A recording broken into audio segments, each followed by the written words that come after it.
ज्ञानतिमिरान्धस्य ज्ञानाञ्जनशलाकया चक्षुरुन्मिलितं येन तस्मै श्रीगुरवे नमः।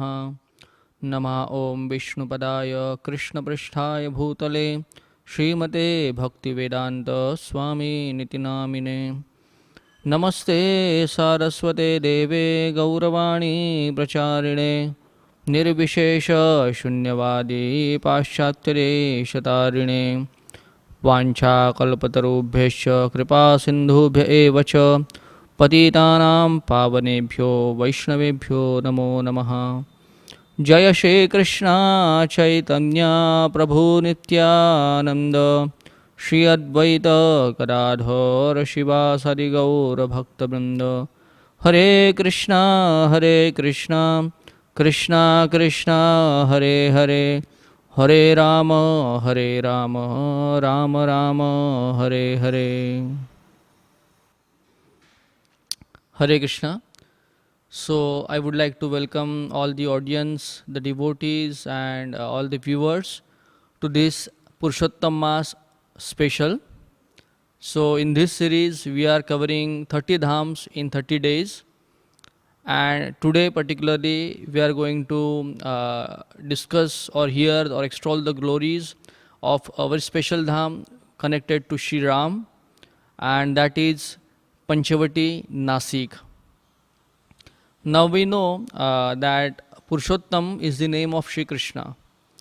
So in our Vedic literature we have two Purushottam. One is Leela Purushottam, that is Shri Krishna, and then there is a Maryada Purushottam, that is Shri Ram. And this Nasik Panchavati and river Godavari is very closely connected to Shri Ramayana and Maryada Purushottam Shri Ram. And to hear and to understand and to remember this dham, the Leelas, Lord Shri Ram, he performed over here, particularly in this month of Purushottam Mas or Amal Mas. By the blessings of Shri Krishna, it became Purushottam Mas, personification of Shri Krishna or Shri Ram. In this particular auspicious month, to hear about all these dhams and the Leelas of the Purushottam, Shri Krishna or Shri Ram is very auspicious, very boosting to our devotion and to our service and love to Krishna. So, in Ramayana, Shri Valmiki Muni, he glorifies this particular dham. First 10 years, Shri Ram, he 10 years of exile or vanvas, he performed in different ashrams of Rishi Muni, beginning from Chitrakoot. First year of his exile, he stayed in Chitrakoot. But when from Ayodhya, Bharat and everyone came to meet him over there, he wanted to shift from there. So after first year of Vanvas, he started to move downwards towards south. And every 6 months, 4 months or 8 months, he used to stay with different Rishi Munis in between the forest and jungles and the hermits of the sages. And then when 10th year was completed, he met Shri Agastya Rishi, one of the very powerful sage of Vedic lore, and he asked that, there are now final 4 years of our exile is there, and suggest us a very beautiful place, peaceful and auspicious and holy place to spend these last years of our exile. Agastya Rishi knew the purpose of the appearance of Shri Ram. He knew his mission and he knew everything about the Lord, particularly pastimes of Lord, and that's why he suggested there is very holy place, the very peaceful and very beautiful place is there on the banks of river Godavari, and it is called Panchavati. And this river Godavari is very auspicious over here. It's very purifying, it's very pleasing, and this Panchavati is very scenic and beautiful place. And I think you and Mother Sita and Lakshman will be very happy to stay and reside in Panchavati. That time it is called Janasthan. So Nasik is very ancient place. From millions and millions and billions of years, it is there and is glorified in all the Puranas and the Vedic literature. In Satyuga, because Lord Brahma, he meditated in this particular place, the Nasik, to create the entire universe. To get the strength, he performed tapasya in Padmasana, by sitting in Padmasana, lotus posture. And because of that, this Nasik in Satyuga was known as Padmanagar. Then in Treta Yuga, Janak Maharaj, he performed austerities over here, he performed Ashwamedh Yagyas over here, that's why it's named as Janasthan. Then because Khardushan Trishir, they were residing over here, they were terrorists to this, they were the first terrorists of Ravan to terrorize the Vedic culture and the Brahmanical culture and the peace and order of the society. These three, Khar, Dushan and Trishir, with their 14,000 asuras, they used to stay over here. That's why later it became known as Trikantaka. Three thorns of society, Trikantaka. And then in Kali Yuga, because Lakshmana, he cut off the nose of Shurpanaka, that's why it became known as Nasik. So it's very ancient place from many ages. This place is glorified in Vedic literature for its divinity, its potential power of spirituality and the holiness of this particular city. And that's why after every 12 years there is a Kumbh Mela over here, and millions of sadhus from billions and billions of years, they are coming over here, 1 year staying here, doing their bhajan, their sadhana, their practice, their holy bath, their chanting, their devotion, to progress as early as possible in their devotional service. And that's why Agastya Rishi suggested, go to Panchavati, go to Janasthan. Why? Because it is very closely connected to river Godavari. Now Godavari is very auspicious and revered river in our Vedic lore. Every morning we chant Gange cha Yamune chaiva Godavari Saraswati Narmada Sindhu Kaveri Jalesmin Sannidhim Gurum. Every morning before doing any deity worship, any puja, any Gayatri, this mantra is chanted. Why? By remembering these 7 rivers, we get purified from within and without. And one of the river is Godavari. So the story comes, Godavari is also called as Gautami Ganga or Vriddha Ganga, because Godavari is the elder sister of Bhagirathi Ganga or Ganga Devi, which is in north. This is southern Ganga, and this is northern Ganga. North Ganga is in Haridwar, Rishikesh, we see. So the story comes, in Satyuga, Sage Gautam used to stay on Brahmagiri, a very holy mountain, literally the personification of Shri Brahmadev, and his ashram was there. And Gautam Rishi was very austere, very pure devotee and very dharmic person. And that time there was great drought was there on planet Earth. There was no rains for 12 years. But Gautam Rishi was so powerful, he was so pure that whatever seed he used to sow in the morning in his ashram, it is to grow in the afternoon as a crop without water, just because of his presence over there, because of his bhajan, because of his sadhana, because of his purity. It used to become crop in the afternoon. And because of this particular advantage, many sages and the munis and the rishis, they flocked together in the ashram of Gautam Rishi. They used to stay there because there was drought, there was no food available everywhere. So they all congregated in this ashram of Gautam Rishi. Now in Kailash Dham, Parvati Devi was externally not happy that my husband Lord Shiva, he always carry another woman on his head. Which wife would like to have that? And then Lord Shiva was so much attached to Ganga because of that attachment, the Gangaji was always used to be on his head, on his jatas, on his locked hairs. And then out of envy externally, Parvati Devi doesn't have envy, but out of envy, she requested Lord Mahadev that, please release this Ganga, I don't like it. But Shiva was so attached, he was not ready. So she hatched one plan. What she did, she was having one maid servant called Jaya, very trustworthy Dasi of Parvati Devi, the maid of Parvati Devi. She called Jaya and she said, let's plan something, call Ganesh also. Ganesh is her very favorite son. So she said, now you go, Jaya, as a cow, a very weak and deceased cow, to the ashram of Gautam Rishi. And Ganesh, Lord Ganesha, will go there as a cowherd boy, as a gwal bal. And then what you do, before Gautam Rishi and his disciple come there to pick their crops, to feed all the sages there, you just eat entire crop that. And so Jaya came as a cow, a very weak, very thin, emaciated cow she came, and she started to graze, and she she ate entire field which Gautam Rishi had planted. And then when Gautam Rishi came, he saw, there is no food. So tomorrow what I will feed to the sages and all these devotees staying in my ashram. So next day, just to see who is doing all these things, he hid behind a tree. And he saw that very weak, thin cow, emaciated cow is coming there, and she is grazing, slowly she is grazing entire crop.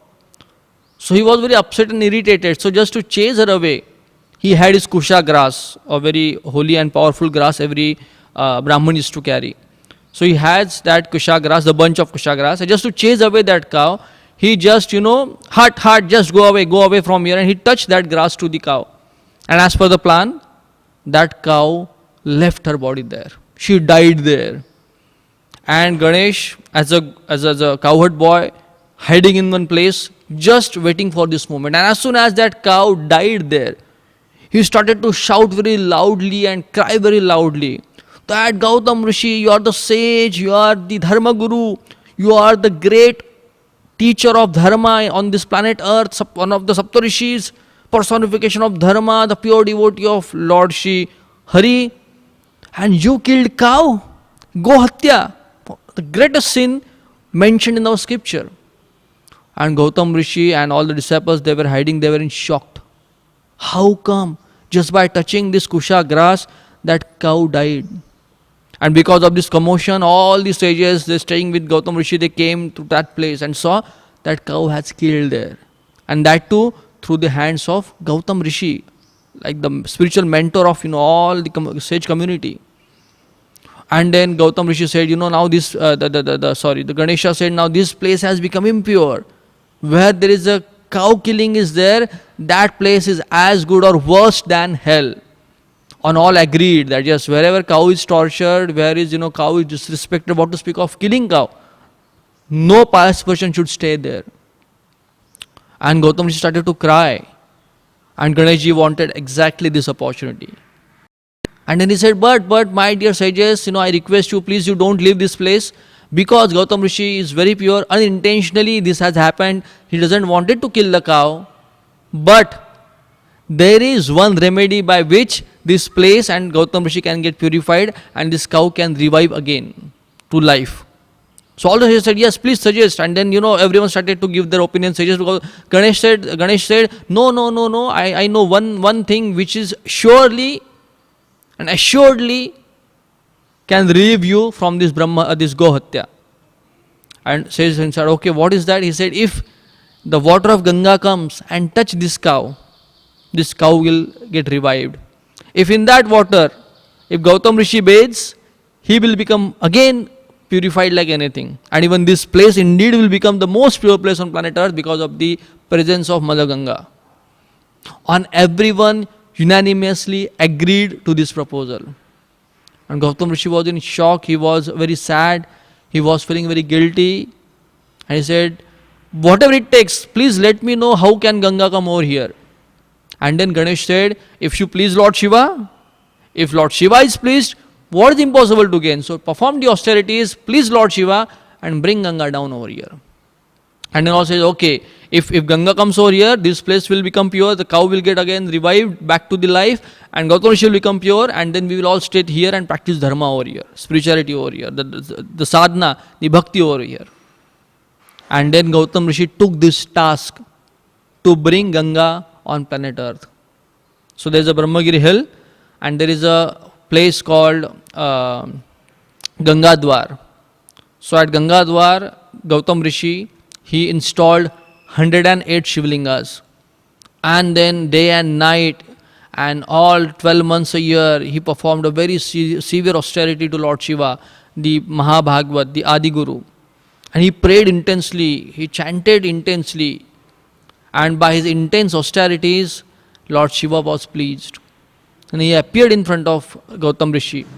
And then Gautam Rishi said, my dear Lord, I don't want any benedictions, material benedictions from you.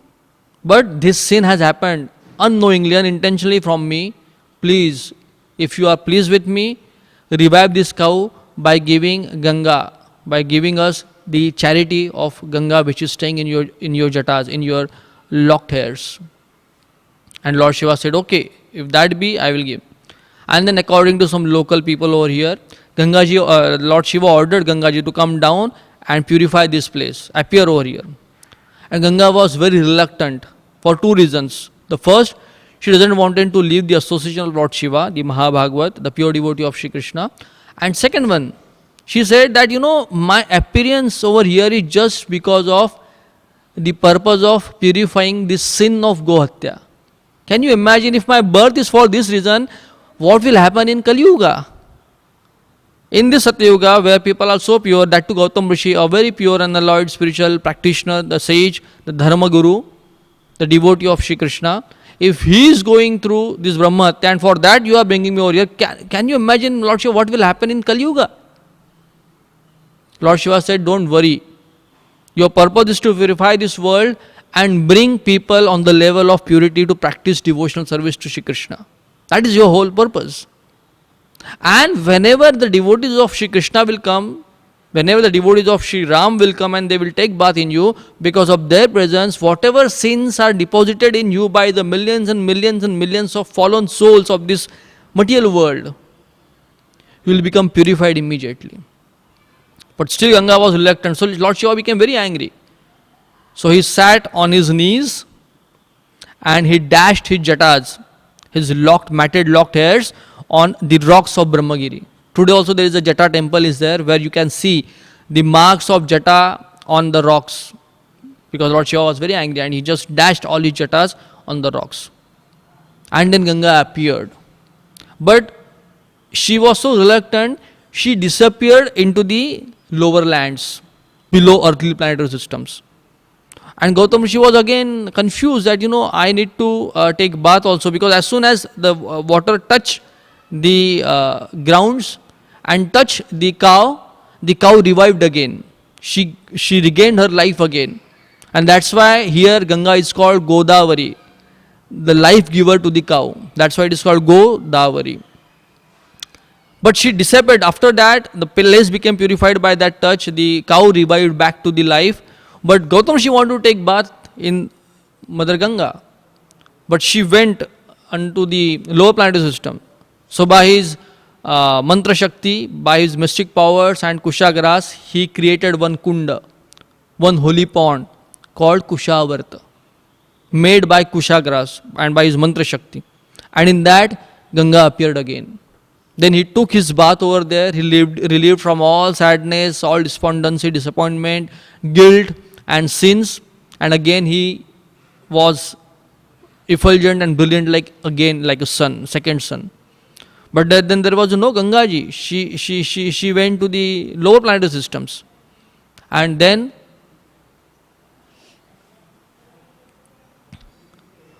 Lord Gautam Rishi, he prayed to Shri Vishnu. Vishnu appeared there, and by his Sudarshan, he brought back again from the lower planetary systems Ganga, Godavari onto planet Earth. And that Tirtha is called Kushavart, which is 10 kilometers from this Trambakeshwar. Now, because of this austerity, because of this simplicity and honesty and innocence of Gautam Rishi, Brahmaji, Lord Shiva and Shri Vishnu was very much pleased. Although Gautam Rishi had not done any sin, he had not offended anyone in any way, but for the betterment of society, for betterment of fallen souls, he brought Ganga down. He took the blame of Gohatya. He took the responsibility of sin of killing the cow. And he went through all the austerities. And for whose benefit? He was pure, he was dedicated, he is pure dharmic. His soul surrendered to Krishna.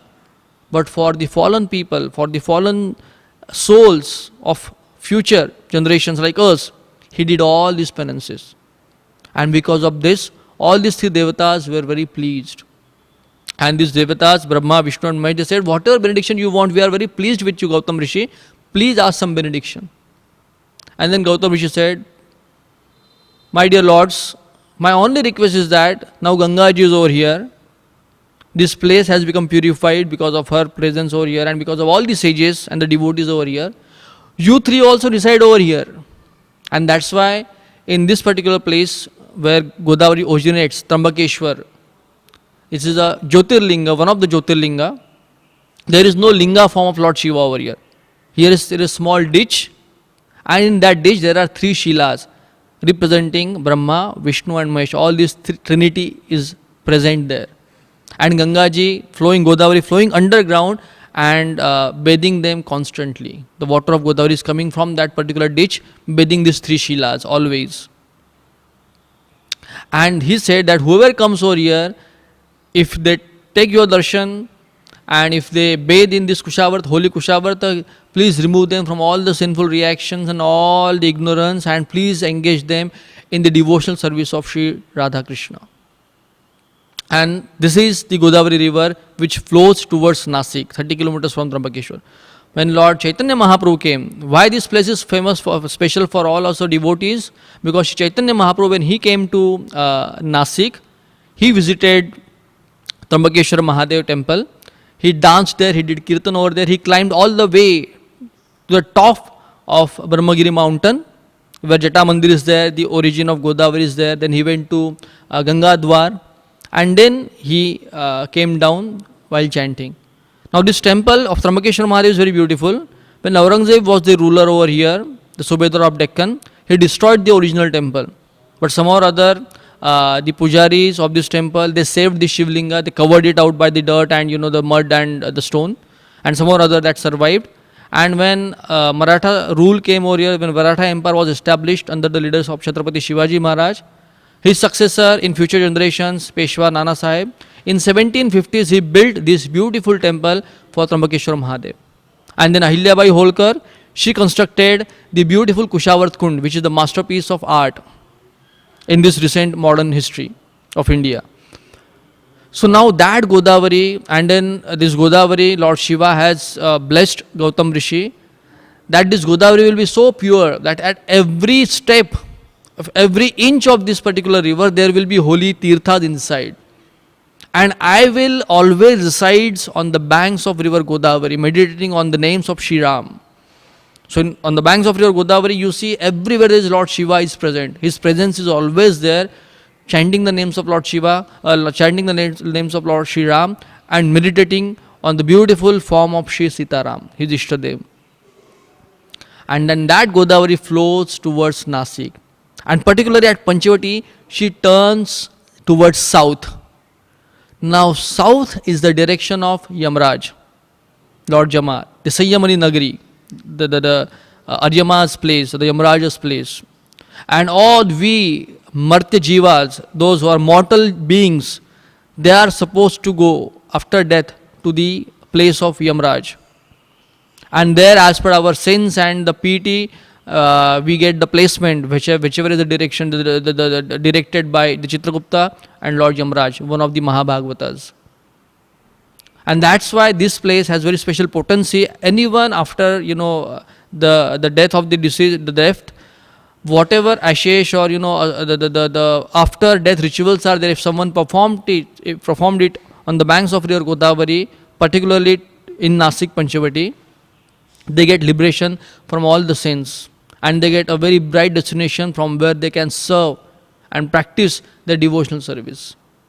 And then there are very holy tirthas and kundas there in Nasik, numbering 17.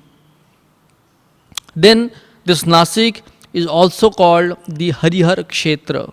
Like in Mayapur we have Harihar deity, and all the Vrindavan we see the Nandishwar Mahadev and the Gopishwar Mahadev. All these dhams where Shri Krishna is residing, or his incarnations are there, there is always the presence of Dham Pal or Dham Rakshak Shri Mahadev. So the Nasik is also Harihar Kshetra. And that's why I am telling you all this story, because Gautam Rishi indicated, go to this place, very special place. So Nasik is also Harihar Kshetra. So let's talk about her. Now, in the initial days of creation, as per some Puranas, like Skanda Puranas and many other Puranas, in the assembly of the Devatas, Lord Brahma was not happy with the creation, because we know in Bhagavad we hear that Krishna showed Brahmaji the Vaikuntha Loka and instructed him that you have to do exactly opposite in the material world. If the spiritual world is full of bliss and eternal, this world is full of miseries and not eternal, it's temporary and miserable. So Brahmaji, he created as per the instruction of Shri Vishnu. And then many jivas he saw suffering there, and covered by the ignorance and cheated by the illusion. So he was not happy. He was very upset with this creation which is instructed by Shri Vishnu. So Brahmaji had 5 mouths. So with 4 heads he was chanting the Vedas, 4 Vedas. But one mouth he was criticizing the creation of Shri Vishnu. And he was not happy, and he thought, why this material world is there and I have to do this. So he was criticizing the bigger picture, the plan of Shri Vishnu, and Lord Shiva heard it. And he became very angry, as he is Rudra. He is Ashutosh. He becomes angry very fast, he becomes pleased very fast. He became very angry, and out of the fit of anger, he cut off the head which was criticizing the creation and the plan of Shri Vishnu. He cut off that head. And because of that, Lord Shiva got the sin of Brahmahatya, killing a original Brahmana, the first Brahmana, the direct son of Shri Vishnu. And because with his Trishul he cut off that head, that Trishul, that head of Brahmaji, the 5th head of Brahmaji, stick to that Trishul. And he got that sin of Brahmahatya, Lord Shiva. So he was very despondent, he was very upset that, what I have done in the fit of anger. So he searched all the scriptures, he consulted many great sages, he traveled all over the universe to get rid of this Brahmahatya. But somehow or other, that head of Brahmaji was always there on his Trishul. And he was very morose because of that, because of this particular, he was feeling very guilty of that, and he was not happy, he was not content, he was not satisfied, he was not able to focus on his chanting the names of Shri Ram. And one fine day, traveling all over the universe, getting so much tired and feeling very guilty, he came to the place called Govardhan, which is on the banks of river Godavari, 9 kilometers, 10 kilometers from Panchavati. Govardhan village mentioned in, it's not Govardhan, we are talking about Vrindavan, but here on the banks of Godavari.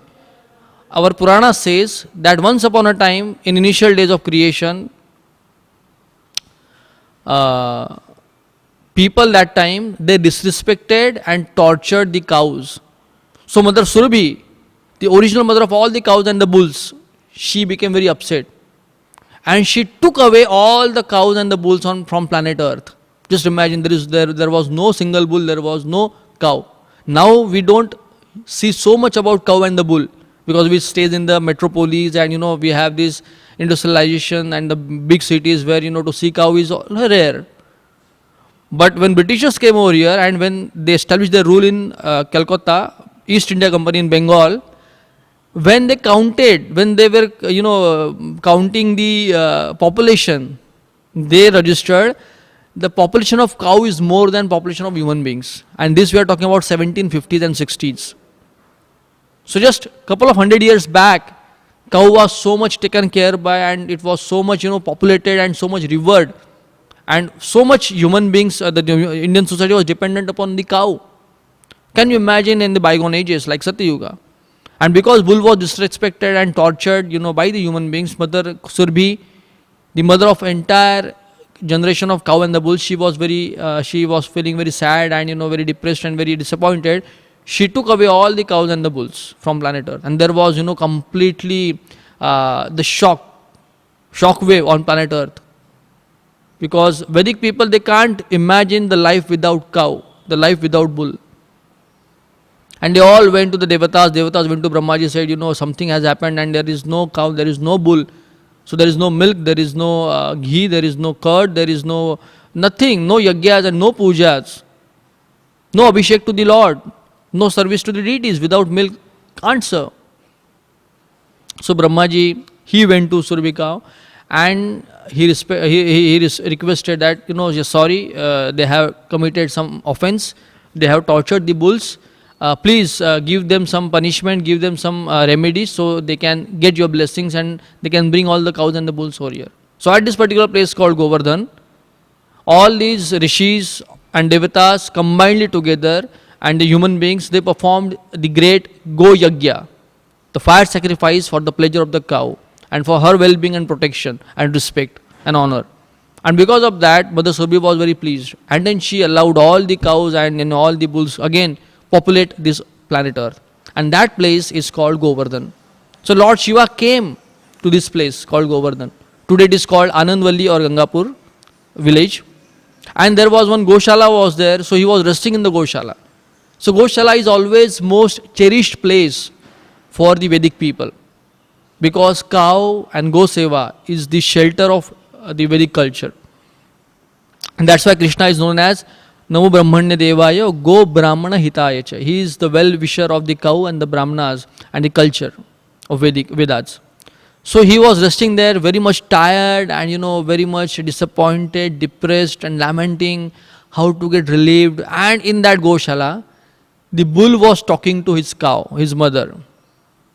The bull said, if tomorrow our owner comes and if he tortures me and he puts that the rope within the nose to use me for the farming, and if he really tortures me and troubles me unnecessarily, every day he do this with you and other cows and me also. But tomorrow he comes, I will not be able to tolerate this injustice. There's so much torture and beatings. I will kill him. And now Shivji, he knows the language of all the animals. So he was resting there in that Goshala and he heard this. Immediately his ears they opened up. The cow said, yeah, my dear bull, my dear son, what sir? But our owner is Brahmin. If you kill him, if somehow or other, it should not happen, because that sin of Brahma Hatya, the killing of Brahmana, is very great. We have to dissolve that sin. That is not good. The bull said, mother, but I know one place. If you go there and if you take shelter of that place, you will be relieved of all the sins, what to speak of Brahma Hatya. It can be relieved immediately. And Lord Shiva, he became so hopeful now. And immediately he stopped, all other engagement, and he was just waiting what happens tomorrow morning. And then in the morning, the sun rises and the owner of that bull and cow comes there in that Goshala, and he started to beat the bull again. He started to torture the bull again. And bull became very angry, and that huge white bull, he just, by his horns, he just dashed and just threw away the owner, that Brahmin, to far distance. And because of that great collision and that attack of bull, that Brahmana died on the spot, and that white bull became a blackish because of that sin. And then bull started to run from that place towards one very holy place in river Godavari, and Lord Shiva was chasing. Lord Shiva was very hopeful to get relieved of this sin. So Lord Shiva was following the bull. The bull came running. He came all the way running towards this particular place today, which is called as Ram Kund or Ram Ghat. And he jumped inside that kundas in river Godavari. And immediately when he came up from the holy waters of Godavari, he got the heavenly body, and all the Upadevatas came with the heavenly aeroplane, and they worshipped him. They placed him on that particular aeroplane and they took him to the heaven. So Lord Shiva was so happy by remembering that holy bull and remembering, the Lord. He jumped into the river Godavari, and he just as soon as he came up from the water, he saw that from his Trishul, that head of Brahmaji was gone away. He was feeling very fresh, he was feeling very delightful within, he was feeling bliss within, and he was very happy to again perform his devotional practices. So as soon as he came out of the water, he saw there was no devatas, there are no heavenly beings to receive him and honor him and worship him. So he became very angry that for one bull, you are giving such a royal treatment to him after bathing in this place. He became so pious, and I am Mahadev, and for me, there is no one to congratulate me, there is no one to receive me and honor me for this. And because of his anger, entire universe started to shake. So all the devatas, they understood, some mistake. They came running down, they prayed, they offered their obeisances to Mahadev and said, my dear Lord, please don't be angry, please listen the reason. So in our life also we become very angry. But when we understand the reasons, then we get, oh, sorry, I was angry unnecessarily. So Lord Shiva said, what is the reason? The Devata said, we want a very solid witness to tell all the people in the future ages and generations to come, to point them out that this is the indeed place. If you take shelter over here, all the sins of your life will be eradicated. And you will be purified, you will become pure to practice and accept the lotus feet of Sri Krishna, Sri Ram. And that's why we want you to stay over here. Don't come to our place. We want you to be over here. And Lord Shiva was very happy. Yes, I can do this seva. And then Lord Shiva, he established himself very close to Ramkund. There is a Kapaleshwar Mahadev. Kapal means the head. The one who got relieved from this Kapal of Brahmahatya. That's why it's called Kapaleshwar Mahadev. Staying exactly opposite of Ramkund. Telling all the people, please come over here, take the bath over here, get relieved of your all sinful reactions and all the prarabdha karmas and all these previous contaminations. Be fresh, be pure, and then chant the holy names of Sri Ram, serve the lotus feet of Sri Ram, and go back to his place. And that's why he is staying over here as Kapaleshwar Mahadev. The speciality of this Kapaleshwar Mahadev temple is that there is no Nandi in this Mahadev's temple. Generally, Nandi is the Vahan, the bull is the Vahan or carrier of Lord Shiva. But here, he is respecting Nandi as a Shiksha Guru, as a teacher. Because he got this knowledge to relieve from this sinful reaction of Brahmahatya from a bull. So, respect the position of bull here. There is no Nandi in this temple. And that's why this is a Hari Kshetra, Har Kshetra. And this is also Har Kshetra. There is Kapaleshwar Mahadev temple on the small hillock. There is a river Godavari in between, and exactly opposite to the Kapaleshwar Mahadev temple, on the other banks of river Godavari, there is Sundar Narayan temple. This is called Hari Kshetra. In the Puranas, we know this story that once in Golok Vrindavan, Radharani, she courts Vrinda Devi and Sudama due to some divine arrangement and pastimes of Shri Krishna. And she cursed that you have to take birth as a demon to Sudama, and your wife will become Vrinda in that. And this happened. This Sudama, the Gop Sakha, by the divine arrangement and for the pastime purpose, he took birth as a demon. Some said as a Shankachuda or some said as a Jalandhar. So he took as he became a very great powerful demon called Jalandhar. And he performed great austerities. And he got married to Vrinda Devi, the incarnation of Tulsi or Vrinda Devi from spiritual world. And then what happened? He became so powerful, he became unconquerable to all the Devatas and all the Asuras. He became their single ruler. And all the Devatas were very upset. They went to Lord Shiva. Lord Shiva said, we can't do anything because he got so many blessings and he's so powerful. He got that benedictions. So they went to Vishnu and said, what to do with him? Lord Vishnu said, the Jalandhar is so powerful, so unconquerable. The one major reason for that is the chastity of his wife, his Dharmapatni Vrinda. Because she is so chaste, she is so loyal, she is so dedicated to the well-being of her husband. And because of her protection, no one can defeat him and kill him in the battle. So the first thing is that to break the chastity of his wife Vrinda. All the Devatas, they became very fearful. We can't play with fire. So Vishnu said, no worries, I will go, I will do that service for the Dharma. Lord Shiva, you go and start fight with Jalandhar. So according to the plan, all the Devatas, they challenged Jalandhar for the war, the Shankachuda for the battle. He came out for the battle, and here Vrinda Devi, she offered Aarti to her husband, and she went to her deity room. She started to pray to Shri Narayan and her Ishtadev and chanting and meditating on them to protect the husband on the battlefield. And here immediately, as soon as Jalandhar left for the battle, Lord Vishnu, Shri Narayan, Harishtadev, he took the form of Jalandhar and he came again to meet Vrinda. So Vrinda was, she was in her altar, in her deity room. He called her and she was amazed. You just recently went to the battlefield, and immediately he said, I was missing you. I was feeling so great separation from you. So I thought, let me spend some time with you and then I will go again for the fight. Vrinda Devi could understand by her power of chastity, her purity, that definitely this person is not my husband. but because he has come in the form of my husband, I need to honor and respect him.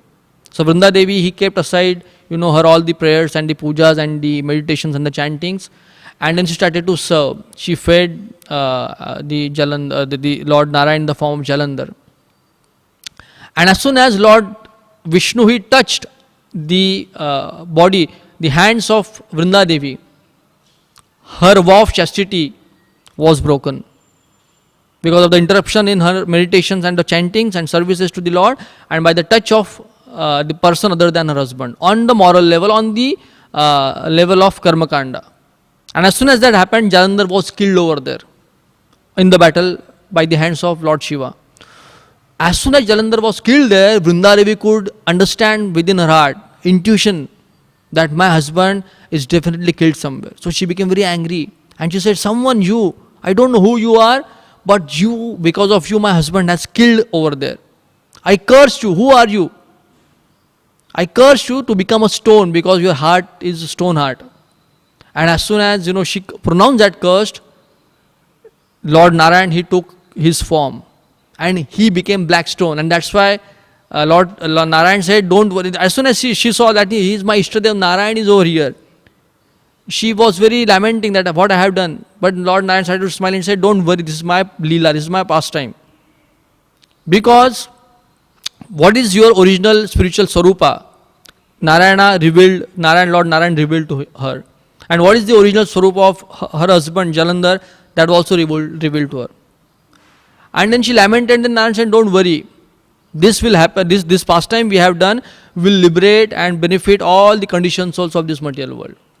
So he said, your body will become the Gandaki river, your hairs will become the Tulsi plants, and I will incarnate as Shaligram Shila in the Gandaki river.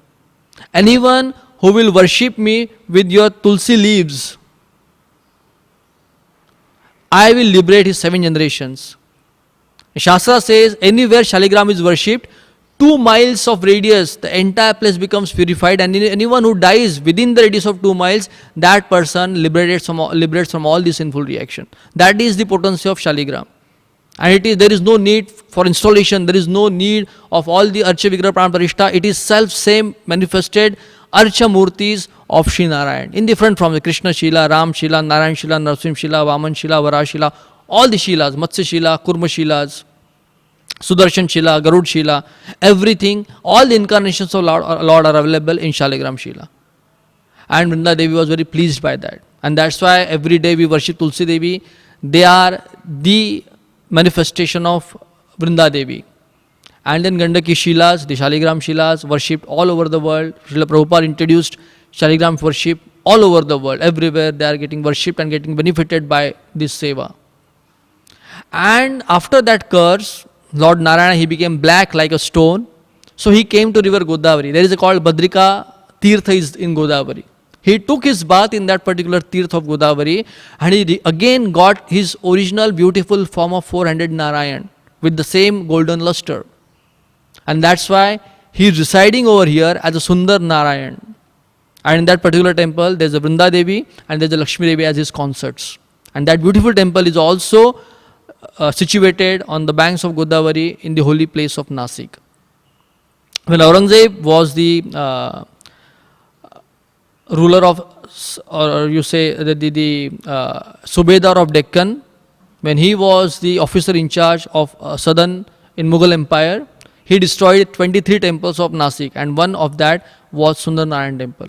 He destroyed that beautiful ancient temple of Sundar Narayan, but some of the deities were hidden from him. They were properly protected by the pujaris, and he created their Kabristan.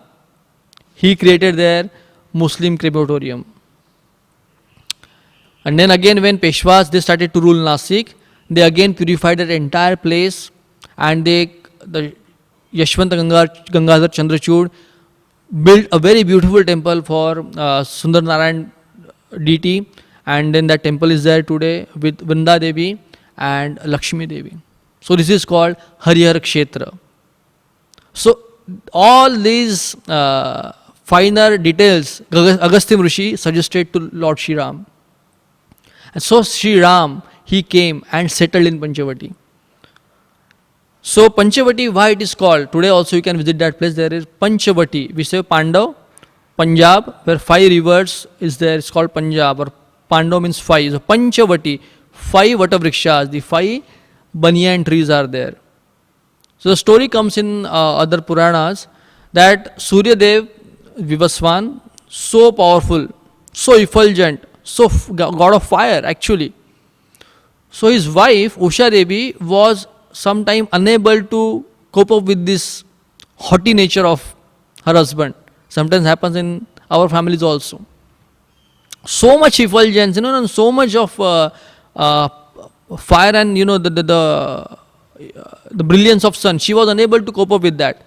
So what she did one day, she created her own image, Usha Devi, the wife of sun god, the Chaya, or the duplicate wife, exactly similar to her. And she said, please, sir, my husband, take care of my kids. It's too much for me. I need some more space, personal space. So you please take care. I will come back eventually. So she came over here and she was staying in the ashram of the sage. And here, one fine day, Suryadev, he saw that this particular Chaya Devi, or the duplicate form, she also had her own sons like the Tapi and Shanidev. So she was discriminating between the sons of the children of Usha Devi and herself, like Yamraj and Yamuna. And Chaya Devi had the Shanidev. So she was discriminating, and the kids were not, children were not happy. The Yamraj and Yamuna, they complained. They complained it. They said, my dear father, there is some problem. She is not our mother. And when sun god, he observed it very closely, he understood that she is not my wife.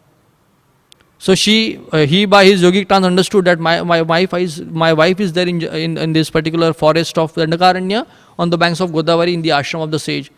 So he came to bring her back. As soon as Usha Devi saw that my husband is coming, she took the form of she-horse and she started to run away from him.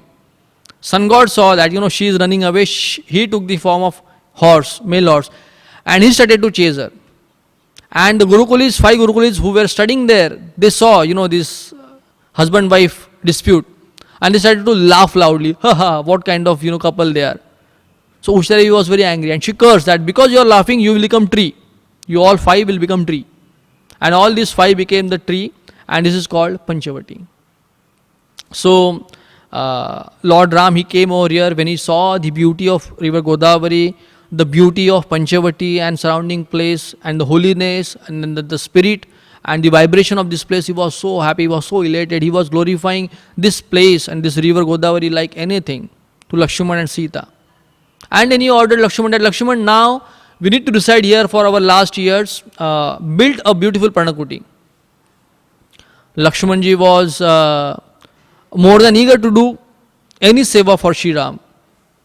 So he said, yes, my dear Lord, I can do, but what place you choose it, I will build it over there. So Lord Ram said, okay, this is the place, here you build a Parnakuti for us.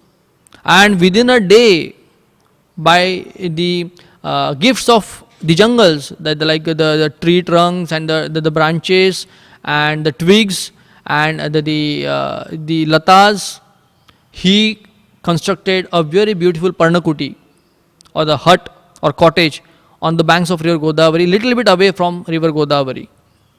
And when Lord Ram saw the structure, he was so happy that Lakshman had understood his mind of brother Shri Ram perfectly.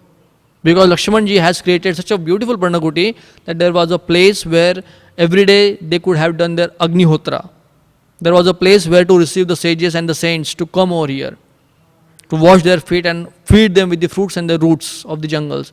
There was a place, there was a living room where Sitaram can stay, and even Lakshmanji can be also there. And there was a hidden room, or bedroom we can say, where Sita and Ram can spend their time personally. So Lord Shri Ram was very happy with this Parnakuti, with this arrangement. So he asked, Lakshman, we both went to the same school, we had the same teachers, the gurus, the Vishwamitra Muni and Vasishta Muni and everywhere. So we learned all the subjects equally.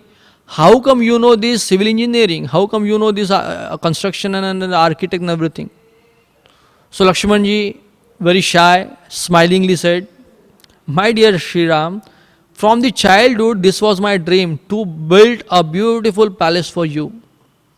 But somehow or other, by the arrangements of our stepmother Kaikai, you are forced to banish to this jungle.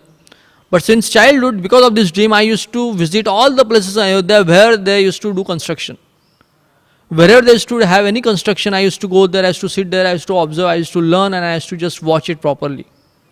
And because of that, I got this idea. And then I have constructed this. This is called the service attitude of Lakshmanji. So, they started to reside over here. Now, Agastya Rishi knew the purpose of incarnation of Sri Ram is to destroy the Ravana and his entire Rakshasa Kul. And for that, he has to start fight from somewhere. And Nasik or the Panchavati was the best place to do that. Because once when Lord Sri Ram was traveling with the sages in this particular Dandaka forest of Panchavati, he saw the heap or the mountain of color of white. So he was very curious. He asked sages, how come in this particular region there is a white mountain? Generally, white mountains and snow mountains are not available in the south, they are in the north, in the Himalayas. So Rishi, when they saw that particular mountain, the tears were streaming down from the cheeks. They said, this is not a mountain, my dear Lord Sri Ram. This is the mountain of the bones of the sages and the Brahmanas, eaten away by the Khar Dushan and all their Asuras, Marich and all these Subahus, the representative of Ravana. And there is no one to protect them. They have just eaten them up and they have stored all the bones of all these sages and the saints and the Brahmanas over here at one place. When Lord Sri Ram heard it, because he is Bhakta Vatsal, because he is very compassionate to even fallen souls also, what to speak of dharmic people, even tears were, hot tears of pain were coming from his eyes, lotus eyes. And he took this vow. He took his bow in his hand. He said, I take a vow today. I will eradicate, I will rid this planet Earth, an entire universe, from the terror of a Ravana and his entire race. I will erase them from whole existence. And Agastya Rishi knew the best place to fulfill the vow of Sri Ram is this Panchavati. And when Sri Ram visited Agastya Rishi's ashram, he gifted him the Vishnu bow and the special arrows and the sword, the shield and the tarkash and the quiver. Akshaya tarkas, inexhaustible quiver with unlimited arrows inside.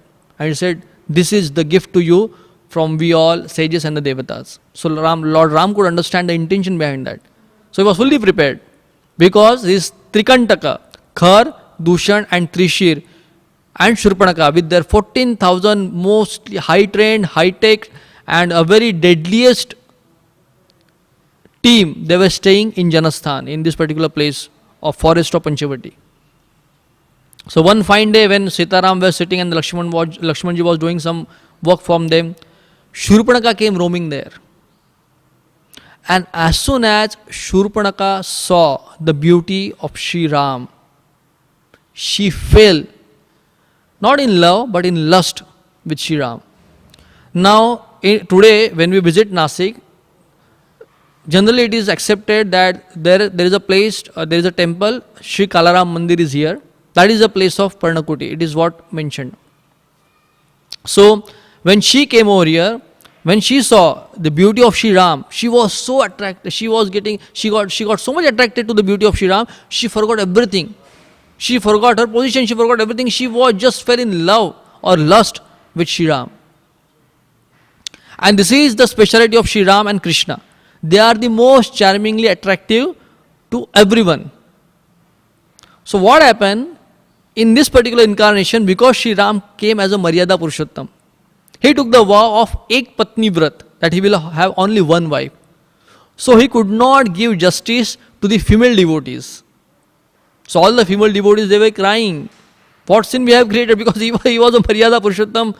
So much of etiquette and so much of regulations and so much of focused and commitment and dedication to his duty as a king. He could not able to give justice to his devotees. What to speak of devotees, he could not able to give justice to Sita also.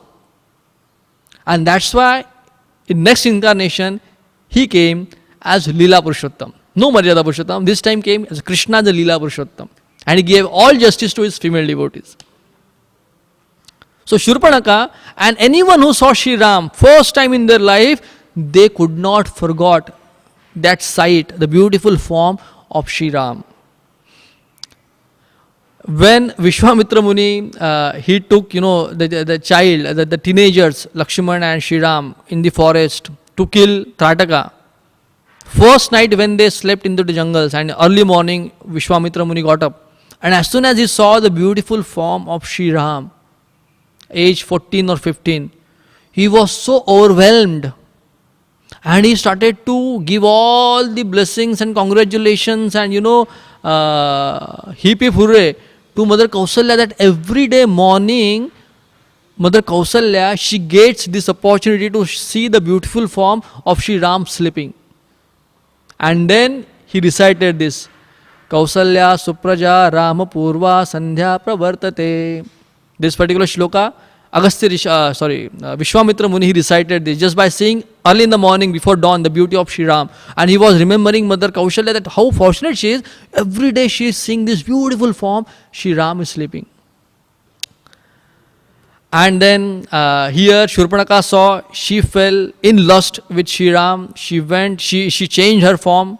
She went in front of Sri Ram and she introduced that, I am the sister of Lankesh, Lankapati Ravan, the most powerful person in entire 14 planetary systems. No one can kill him, no one can defeat him. He has golden city and I am his one of the most favorite sister.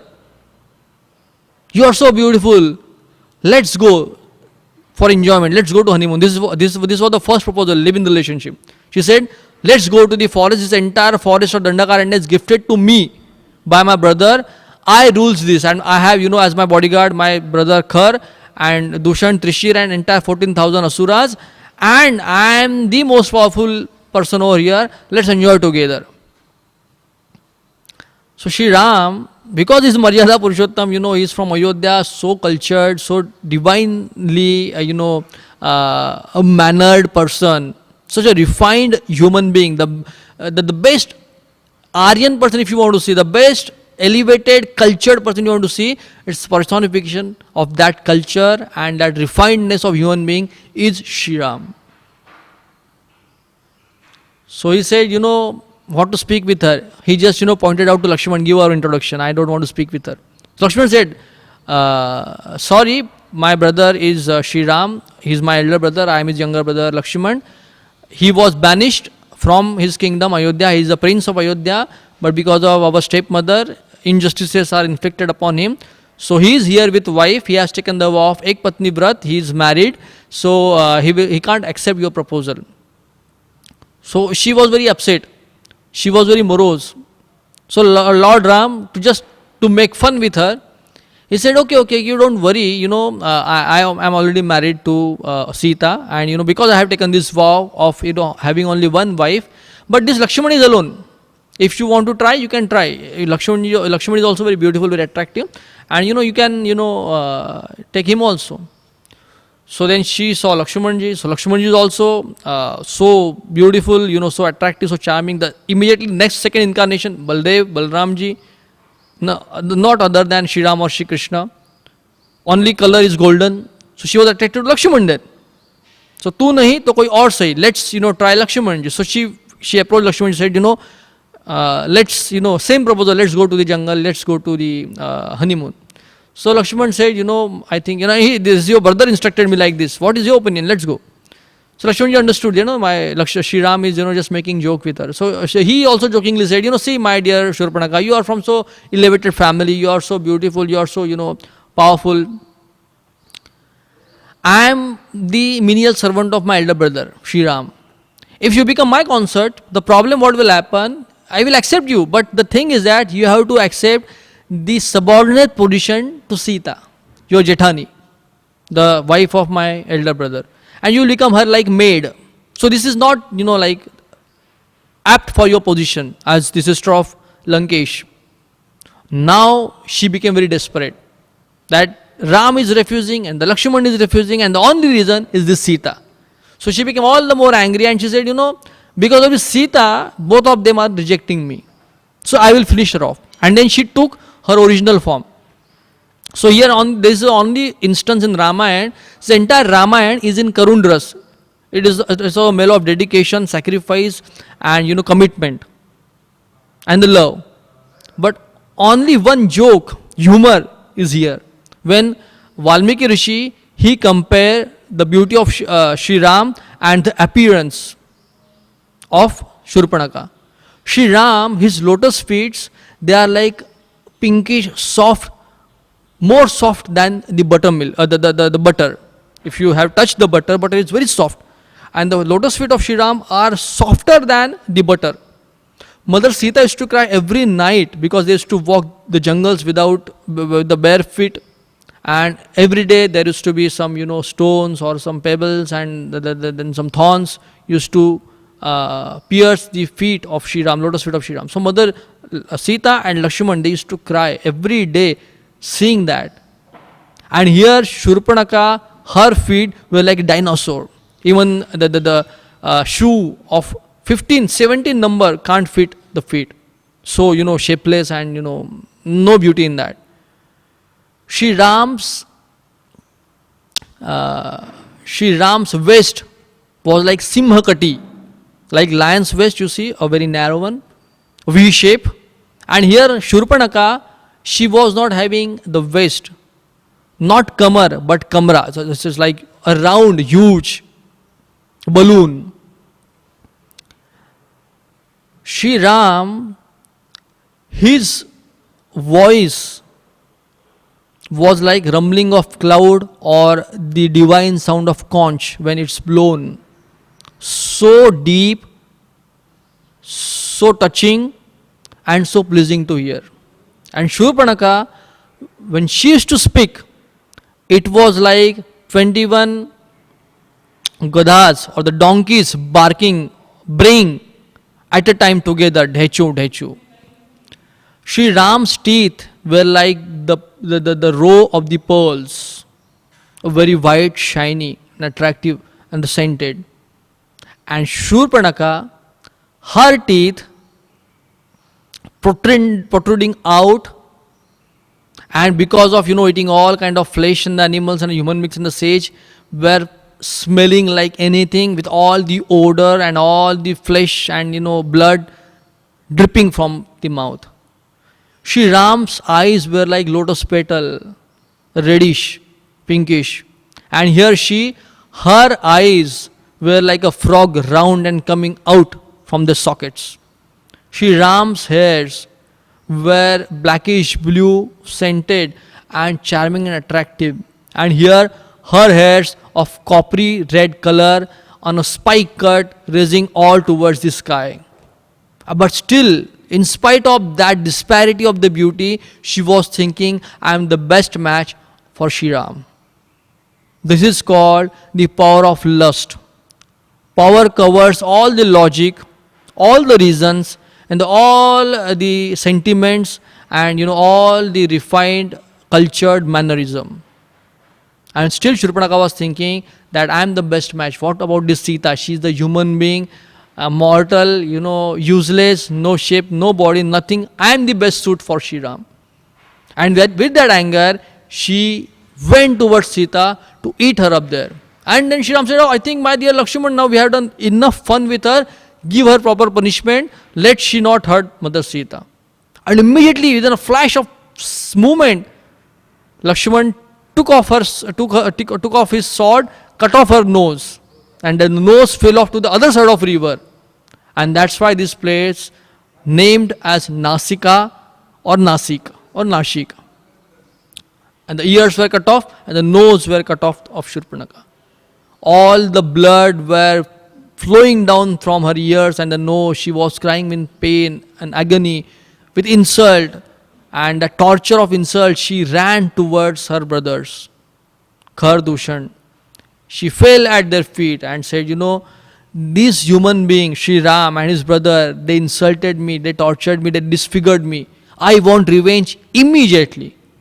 And as usual, these blind brothers of Shurpanaka, without understanding any reason, without understanding any justice or any argument, they immediately ordered 7 Rakshasas, go with my sister, kill those human beings immediately on the spot. I don't want to see the tears of my sister. And she came with great hope that, now these 2 human beings will be killed immediately and I will eat the Shurpanaka. I will take Sita, I will take the revenge. Because of her, I got disfigured.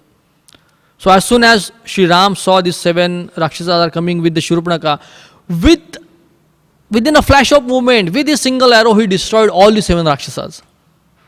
Shurpanaka could not believe, because she knew these are the best Rakshasas of Ravana's armies. They are unconquerable to even Devatas also. What to speak of mere prince or human being of this planet Earth. She was in shock. She ran again and she said to her that impossible, these 7 Rakshasas, they were killed within a moment. I need our entire 14,000 force to destroy this Ram and Lakshman today, immediately. Khar was also shocked that how come a mere human being can kill these Rakshasas which are undefeatable even to Devatas also. Immediately ordered all the 14,000 Rakshasas, get ready for the final battle. We need to destroy this Ram. I don't know who is this Lakshman, immediately come. And they started to prepare all the war music, the war drums, they started to beat around, and they took their all the carriers, and entire army started to move from the jungle towards Panchavati. So entire jungle of Dandakaranya started to vibrate with these war drums and the war cries of all the asuras. All the lions and the tigers and the deers and all the animals and the birds started to flee in fear of these Rakshasas. And Sri Ram could sense this. He told Lakshman, you go, take Sita to the very protected place. I will handle this entire 14,000 and all these asuras. And then here local people says, there's a Sita Gufa is there, the cave of Mother Sita, where Sita was kept, and Lakshmanji was guarding that cave to protect and give her all the security. It's very close to the Kalaram temple of Panchavati. And then Sri Ram, he marched deep into the forest towards the sound of all these army coming towards him. And when he saw that all the asuras are coming, some were sitting on the lion, some were sitting on the elephant or the tiger, some were flying on the huge crow or huge parrot, or different kinds of animals and the birds of jungles, all demonic in nature. As soon as this, both Sri Ram standing on the grounds, and in front of Sri Ram, this entire force of 14,000 asuras headed by Khar, Dushan and Trishir with their all different carriers. As soon as these asuras, they saw Sri Ram, they saw his beauty, at first sight, they could not had the feeling of enmity with Sri Ram. Because by his beauty, they were so much attracted, they were so much charmed. Immediately one asura, he declared loudly, stop, we should not fight. Let's capture this human being, this Ram, we will keep him in our cage.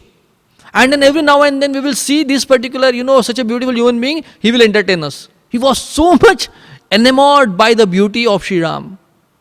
When Sri Ram heard, he challenged them in Kshatriya mode.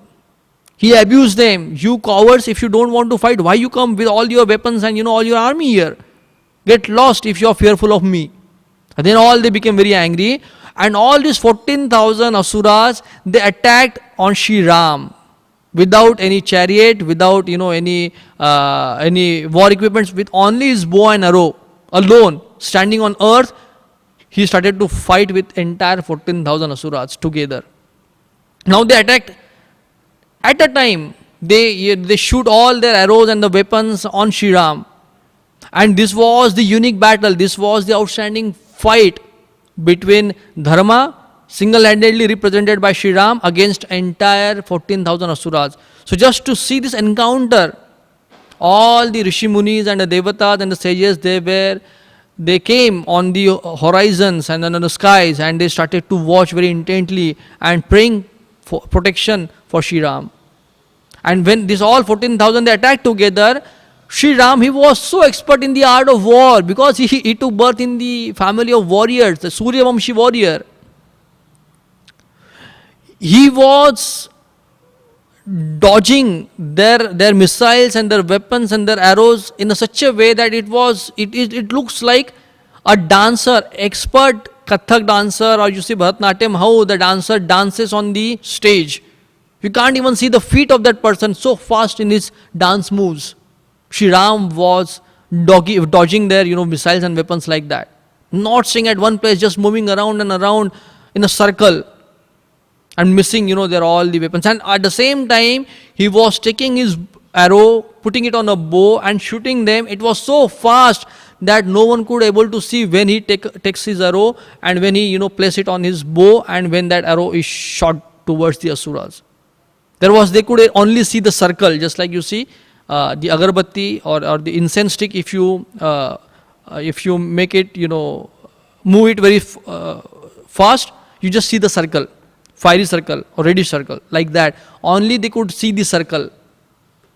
And Sri Ram's arrows, because they were Ramban, the arrow of Sri Ram, they were so perfect, they were so accurate that if some Asura, if his Rakshasa, if he's hiding behind the elephant, Sri Ram's arrow is to pierce that elephant, then he used to pierce that Asura, then he used to pierce, Asura behind that, and like that one arrow is to shoot many Asura at a time with all their carriers and their, whatever obstruction is, even in trees or whatever is to be in between.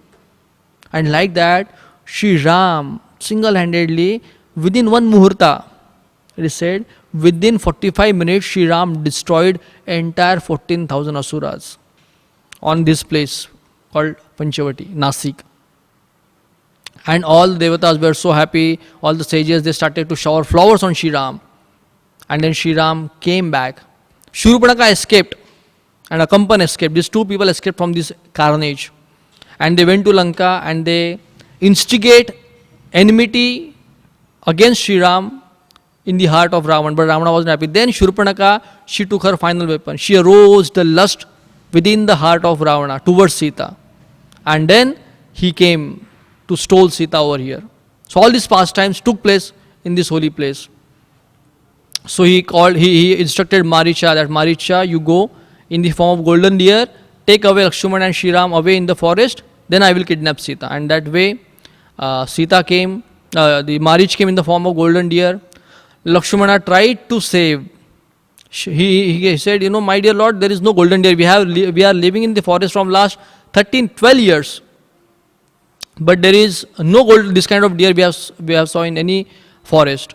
And you see, whenever this deer roam, immediately all the birds and all the deers and all the animals, even lions and tigers, they run away from this deer. That means he has to be Asura.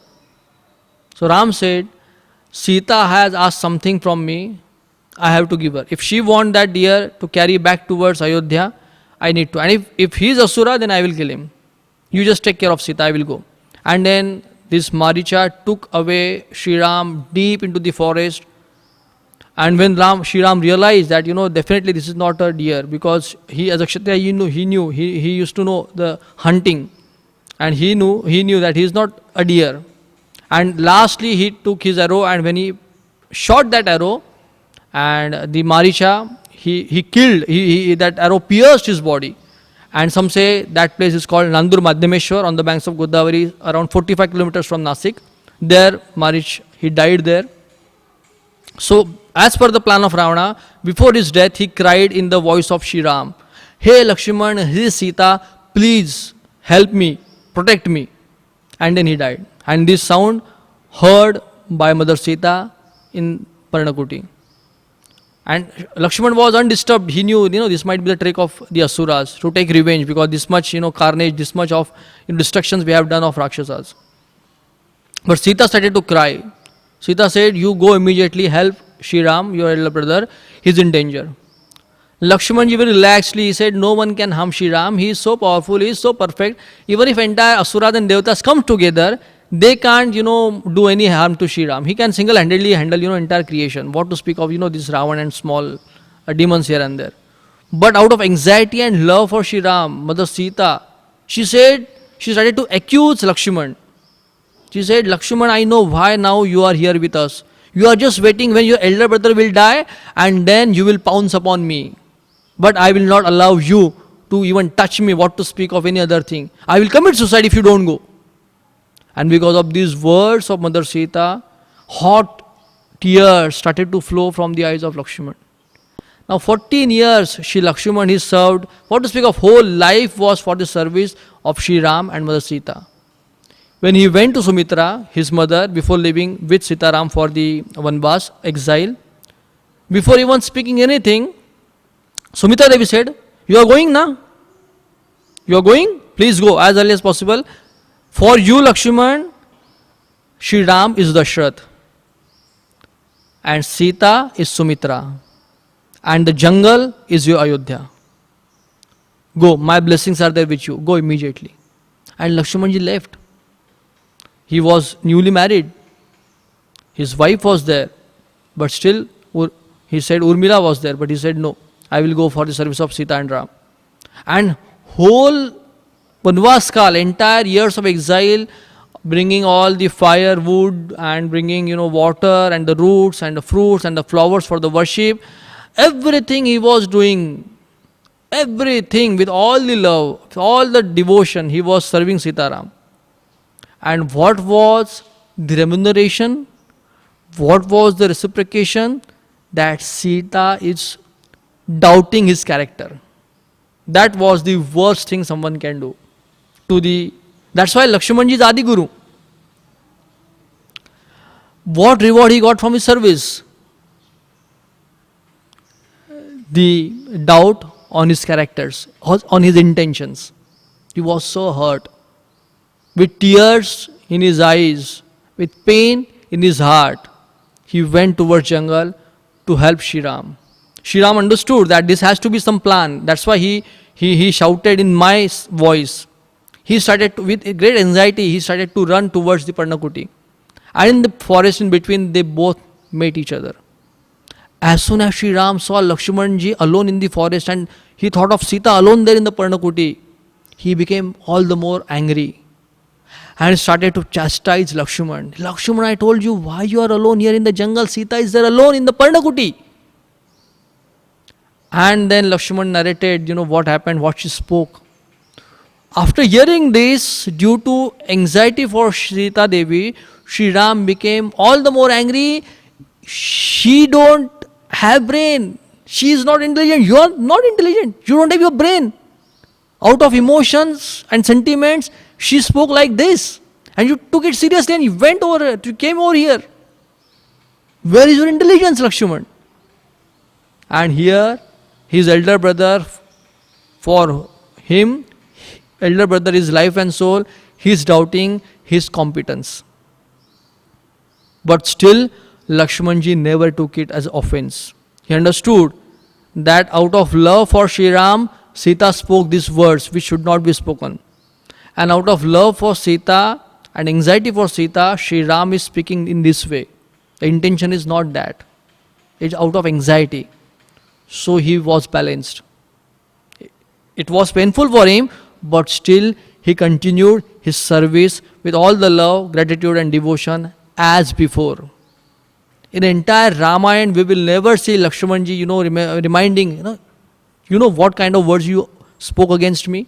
I don't want to serve you. I am going to Ayodhya back. I don't want to be with both of you. No.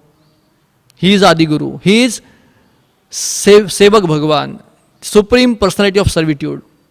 He consoled Sri Ram and they both ran towards the Parnakuti. And here Ravana came and he kidnapped Sita and he went away towards the Lanka.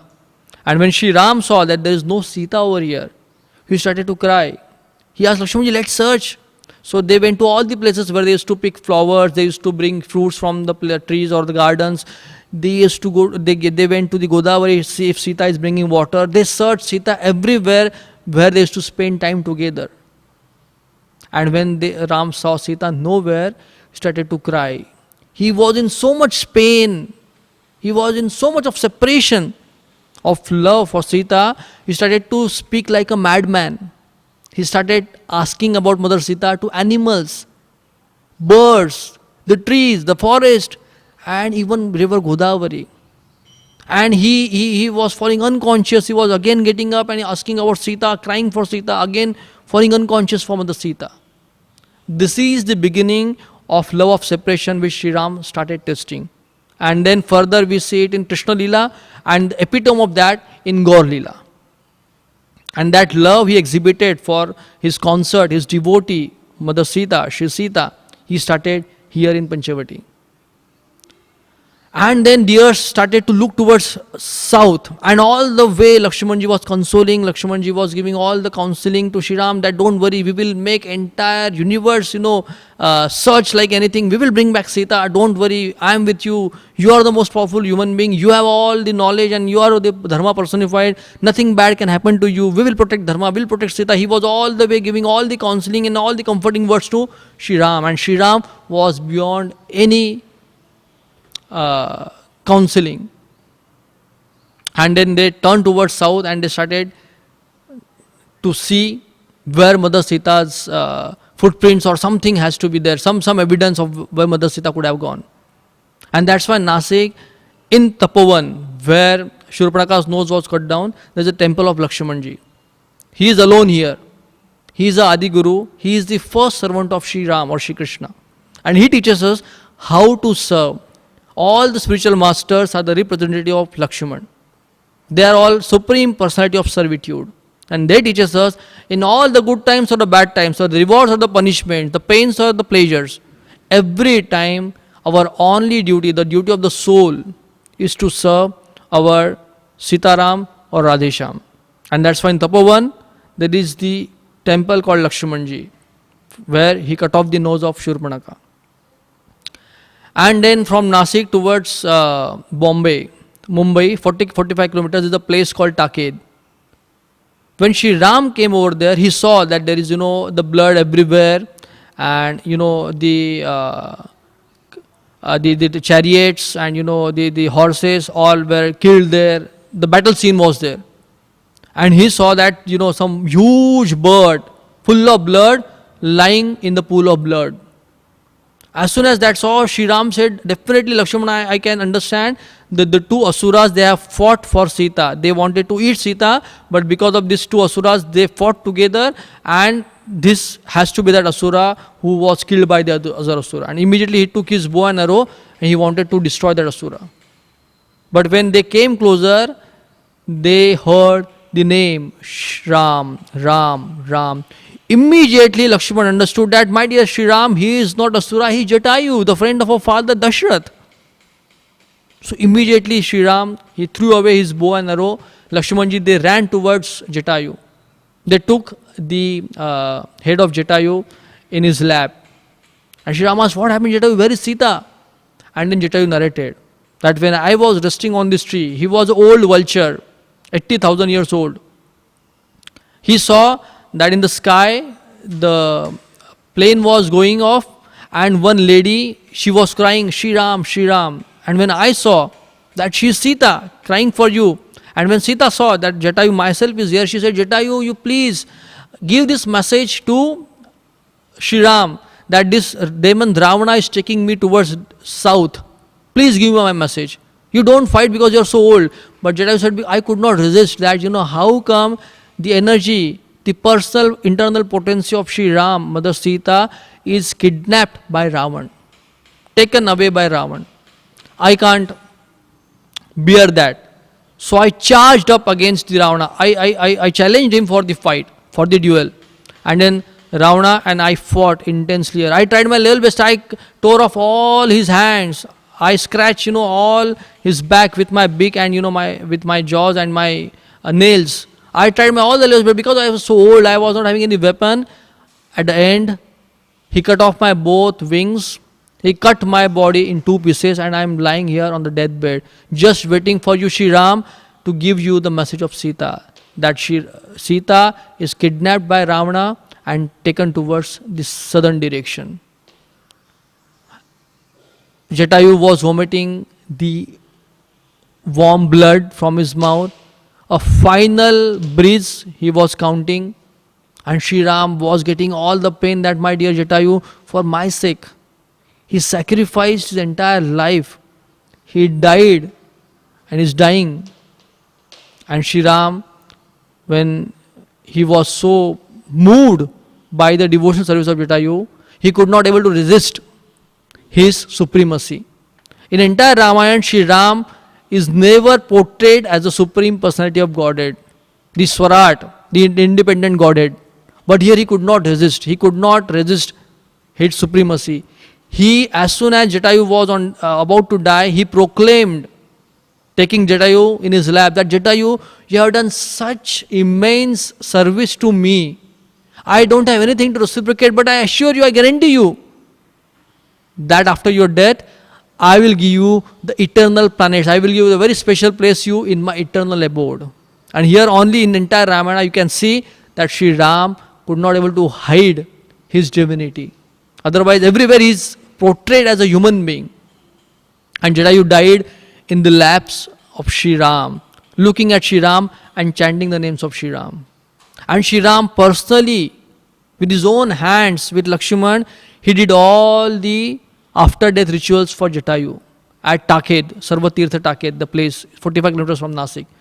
So Jatayu was very thirsty because of this fight. So Jatayu asked some water. So Lord Sri Ram with his arrow, he invited all the tirthas at that place. And he offered that very pure holy waters of all the tirthas to Jatayu to drink. And that's why this place is called Sarvatirtha Taked. Even Dasharatha didn't got this opportunity to get all the final rituals with the divine hands of Sri Ram. But Jatayu, a vulture in birds, and that too a vulture, the lowest of birds, he got this great boon of doing all the final rites. As a son performed for his father, Sri Ram and Lakshman performed all the final rituals, chanting all the Vedic mantras, offering all the pindas and Ganga Jal and everything done by Supreme Personality of Godhead, Sri Ram and Sri Lakshman. So all these pastimes they took over here. They performed all this pastime in this particular Leela Sthali of Sri Ram, of Ramayana. And when they were searching for Sita in jungle, Mother Sita, Sri Ram was crying like anything, henpecked, husband, like Prabhupada says, he was feeling so much separation. Parvati Devi could not able to understand. She questioned Mahadev, is it your Ishtadev Sri Ram, the Parabrahma Sri Ram? Mahadev smiled, he said, yes, he is my supreme worshipable object, he is my supreme worshipable deity, Sri Ram. She said, he is human being, he is crying for his wife. If he is supreme Brahman, he knows eternal, he knows temporary, he knows who is Ravana, he knows everything. How come, your supreme Brahman can cry like this for his wife? If he is all powerful, if he is all knowing. Mahadev said, this is his Leela. He said, no, I can't believe, Parvati said. I need to check, I need to test. Mahadev said, don't test fire. He said, no, I want to. Mahadev said, all the best. And then Parvati Devi came in that jungle as Mother Sita, in the form of Mother Sita. And she came in front of Sri Ram. As soon as Sri Ram saw Mother Sita, immediately, his entire expression changed. He offered his obeisance and said, Mother, how come you are alone here? Where is Mahadev? And as soon as Parvati Devi heard this, she immediately left that place and went to Mahadev. Mahadev said, what happened? No, nothing. He is your supreme, he is our Ishtadev, Sri Ram. No need to test him. She hid what happened. And Mahadev, in his trance of Samadhi, he saw what happened. And that place is called Kapil Dhara. Even Kapil Muni also stayed there for time being. So that place is also very close to Taked, Sarvatirtha Taked. So these are all the holy places of Nasik here are situated, very intimately connected with Sri Ram, very intimately connected with Sri Mahadev, river Godavari, the Vriddha Ganga or Gautami Ganga. And not only that, for all we Gaudiya Vaishnavas, Srila Prabhupada came over here after establishing ISKCON, I think in 69. He came here with his disciples. They performed the Dham Parikrama. They did Nagar Sankirtan. They distributed Back to Godhead magazines. They visited all the holy places. And Prabhupada gave the lecture series here. One of Prabhupada's friend from Vrindavan, Deen Bandhu Das Ji Maharaj Ji, used to stay here. Prabhupada stayed with him, used to had regular prasadam together, used to give discourses on Srimad Bhagavatam here. And not only Prabhupada, but when Nityanand Prabhu came to his Bharat Parikrama, the tour of India, South India, he came to Nasik. Even Advaita Acharya, in Advaita Prakash it is mentioned, when he travelled all the holy places, even Advaita Acharya, he came to Nasik, he took bath in river Godavari, Panchavati.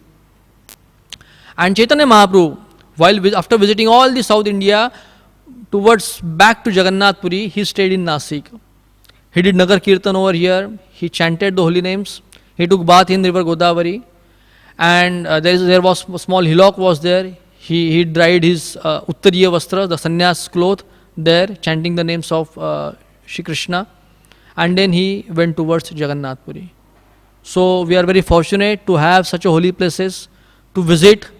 On Kumbh Mela, of course, every 12 years, this place is the place of Kumbh Mela. Since billions of years, the millions of sadhus every 12 years coming here, doing their sadhana, bhajan, pujan and holy bath here, and making this a great festival in the world.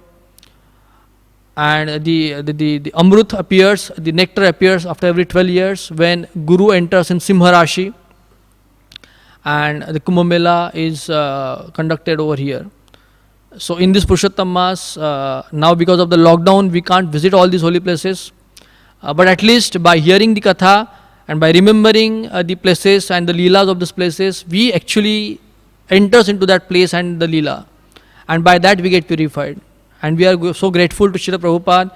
We are so grateful to our spiritual masters. We are so grateful to our dear Lordship, Shri Sitaram or Shri Radhesham, that giving us this opportunity of these holy places where we can do our sadhana, where we can perform our bhajan, we can take shelter, get renewed in our spiritual energy and our spiritual life, and again fight back against Maya and run way back towards back home, back to Godhead. Thank you all very much. Hare Krishna.